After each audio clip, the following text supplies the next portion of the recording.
Hey everyone, so this is Elaine Hi, I'm Graeme, like Graham Cracker. from NEET Force Media. So we're here at the Springs Preserve before the Bernie rally that starts tonight at 7 p.m.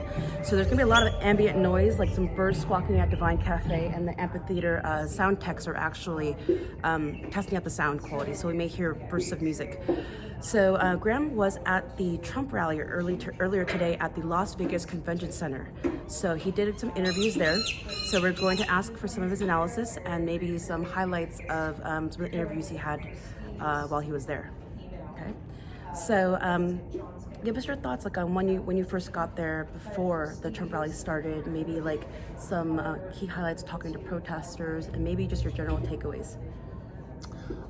So I tried to get there early, but as usual, I did not get there as early as I wanted to. By the time I got there, there was already a very long line, but luckily I had about 45 minutes before the doors even opened, before the line even began to move at all, so I was able to get some good conversations in. Just because we're on a little bit of a difficult travel schedule, and I got less than 2 hours of sleep last night. Yeah. I did not go over to the protesters. I pretty much spoke to a lot of the attendees, and then by the time I was really losing energy, Mike Pence was speaking, and I was at the time I was hanging out with this group of like four sort of middle-aged attendees, and they had those fold-out chairs. So I pretty much just joined them in conversation, and we watched Vice President Mike Pence speak, and then we watched President Donald Trump speak, and then before he finished speaking, I had to leave to join Elaine here at the Springs Preserve. So yeah, we have had a little bit of a hectic schedule. We've seen President Trump in Des Moines and Iowa. We barely made it to the Manchester, New Hampshire rally.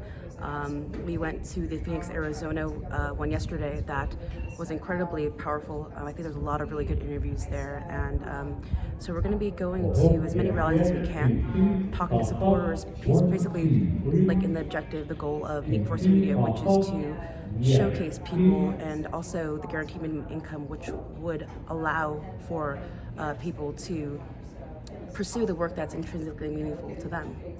Right? Did you want to speak more on that? So in the field, there are not too many opportunities to speak directly about the guaranteed minimum income. We were able to yesterday with, do you remember his name?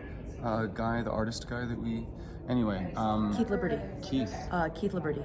Yeah, so we were able to speak to Keith a little bit about that, but what I was saying is out in the field, it doesn't really come up too often. For me, I'm attempting to illustrate what we, American citizens, human beings on Earth can do if we are economically empowered, if we are given economic freedom to choose the type of work that we want to pursue. Mm-hmm.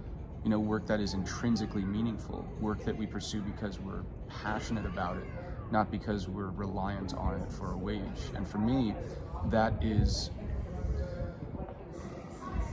trying to take full advantage of the privileges that I've had growing up and being able to go to school and go to college, and also even during college not being able to turn in any homework assignment or any paper on time because my attention was always pulled away by the news.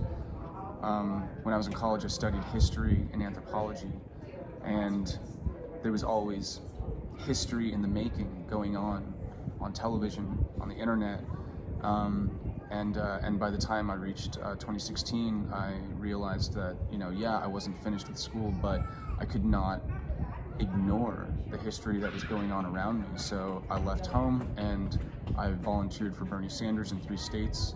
And this time around, I'm attempting to document this beautiful moment in history that we're at right now in 2020. And one of the things I'm trying to do is to show people, because we spent a lot of time in California. I grew up in California, in Southern California, Los Angeles area. And I think it's fair to say that most of my friends are liberal. And many of them said to me after the 2016 election that they were surprised that Donald Trump won. And for me, this is what I was talking about earlier in terms of privilege.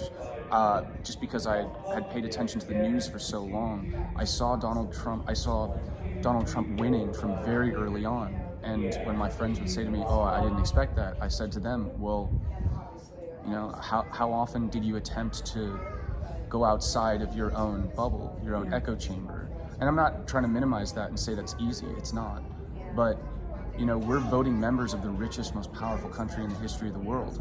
That is our responsibility, to not remain in our own bubbles, in our own echo chambers. And because I was able to do that early on, I saw Trump winning, and I was not surprised when he won. And this time around, I'm attempting to capture as many voices as I can, so that way, no matter what happens after the election, people can look back on those moments and be like, "Oh, okay, I get it. This is what happened."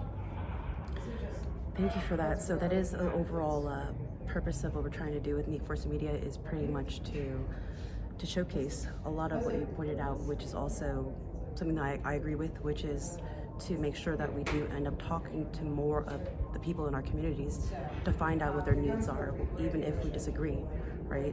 So, and I think that's what's fundamental, is like to search out people who, it's scary to find, you know, to talk to people who you disagree with, and that also mainstream media has definitely talked about dividing our country, or for the bad guys versus the good guys, and that's a lot of the narrative we're trying to dispel with this independent news media channel, is to make sure that we are just showing you people on the ground, people that we meet, you know, everyday ordinary citizens that, you know, from whatever background they come from, this is their story. You know, we're trying to share and to listen and to provide our audience with kind of the opportunities just to listen, because you may or may not ever meet these people, but they're in your backyard. You know, they're in communities, they're in our country, and they feel just as strongly as we do, politically speaking, economically speaking, and also religiously speaking. You know, and this is what we're attempting to kind of showcase, along with political commentary and analysis. And I hope you enjoy.